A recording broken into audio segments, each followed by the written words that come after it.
Assalamualaikum warahmatullahi wabarakatuh. Kali ini saya mau nge-review buku, sebuah buku dari karangan Nyonya SUT Grisang SH, Arbitrase Jilid 2. Nah, dari buku ini saya banyak mendapatkan ilmu-ilmu baru tentang arbitrase. Nanti untuk biar kalian bisa baca, nanti linknya ada di deskripsi ya. Nah, buku ini terdiri dari 2 bab. Karena ini buku jilid 2, tentu lanjutan dari jilid 1-nya. Di jilid 2 ini terdiri dari 2 bab, yaitu bab 1 arbitrase di Nederland atau Belanda. Kemudian bab 2-nya itu berisi tentang arbitrase internasional pada zaman tersebut. Nah, di bab 1 ini menjelaskan tentang sejarah-sejarah arbitrase di Nederland sana, yaitu pada 1 Desember 1986 di Nederland berlakunya peraturan-peraturan arbitrase yang sekarang dimuat dalam buku 4 pasal 1020 sampai 1076. Nah, peraturan-peraturan ini dibuat dimaksudkan sebagai pengganti peraturan-peraturan arbitrase yang lama yang dibuat tahun 1838. Karena dianggap udah usang gitu loh, sudah nggak berlaku lagi. Terus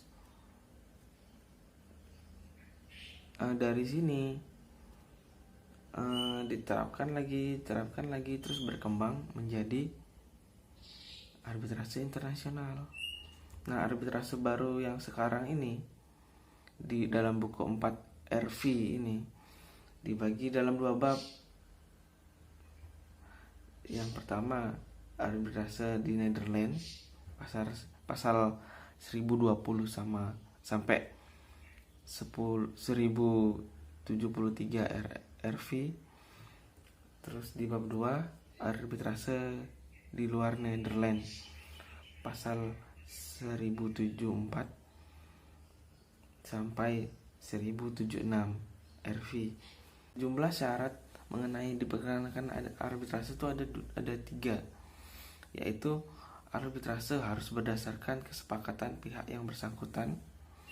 Kemudian hanya sengketa mengenai hal-hal yang berada dalam kekuasaan bebas pihak saja yang dapat diserahkan kepada arbiter.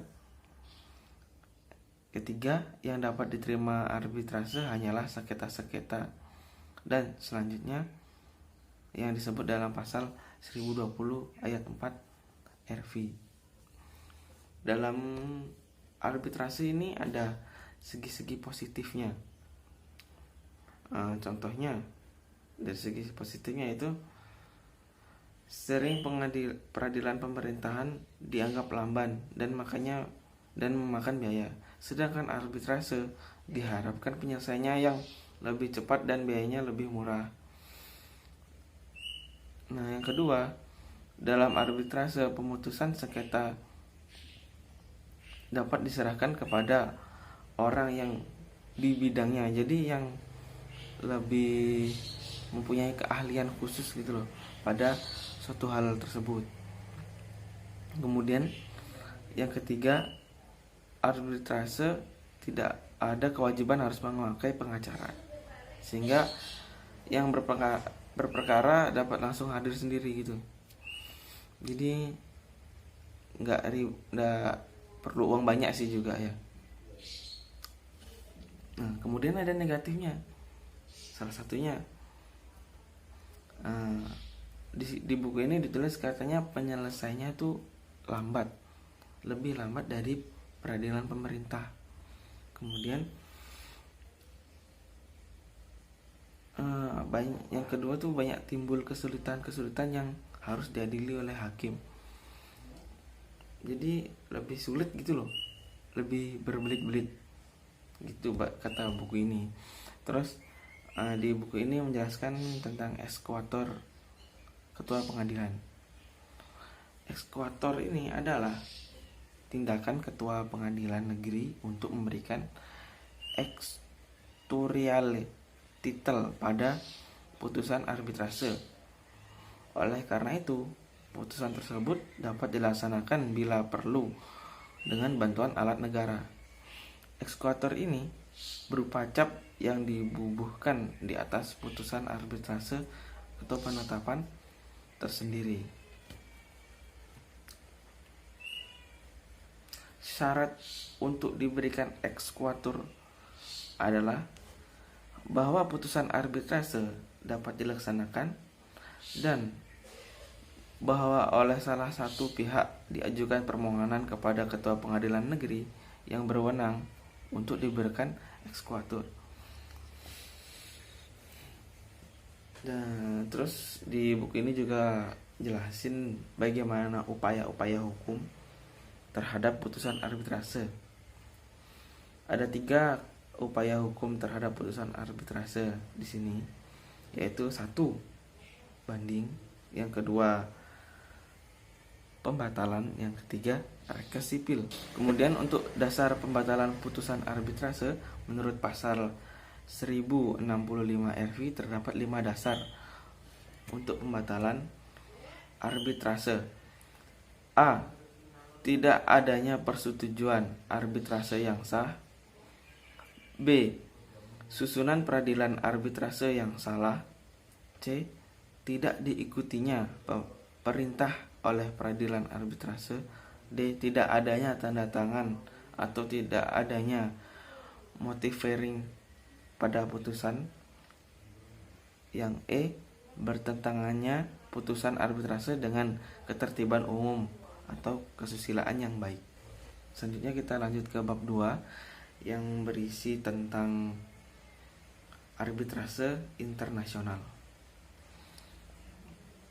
Dalam Undang-Undang tahun 1981 mendefinisikan arbitrase internasional sebagai S. International Arbitrase quid made in cause des interests du commerce international. Pembuat undang-undang di Prancis mengatur tentang arbitrase internasional ini lebih liberal dari arbitrase internasional maksudnya. Dalam arti bahwa dalam arbitrase nasional itu para pihak diberi keleluasaan yang lebih untuk menyimpang dari ketentuan undang-undang dan hal-hal yang tidak diatur dalam undang-undang melalui persetujuan ke arah yang disukainya. Dari yang saya baca di sini, undang-undang ini lebih cenderung untuk perdagangan internasional karena perjanjian Cos de Silas itu yang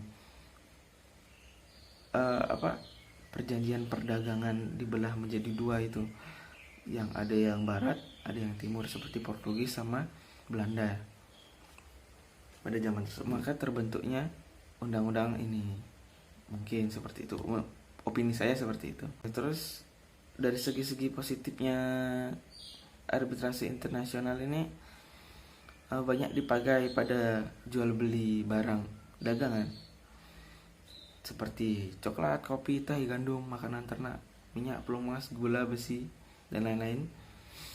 Terus dan alat-alat bangunan, misalnya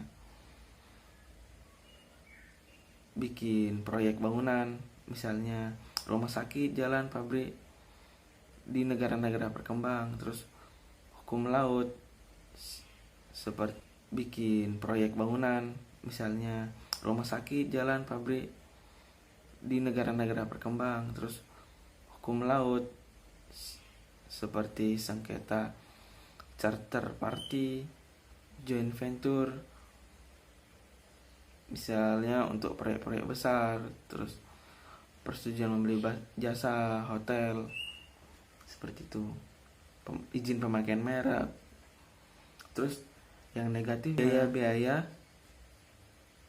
menjadi tinggi, jadi mahal sekali, kata buku ini, kalau sisi negatifnya dari arbitrase internasional. Terus honor dari arbiter internasional yang baik tuh tidak murah gitu loh. Terus sisi negatif yang kedua, arbitrase internasional berlangsung lama.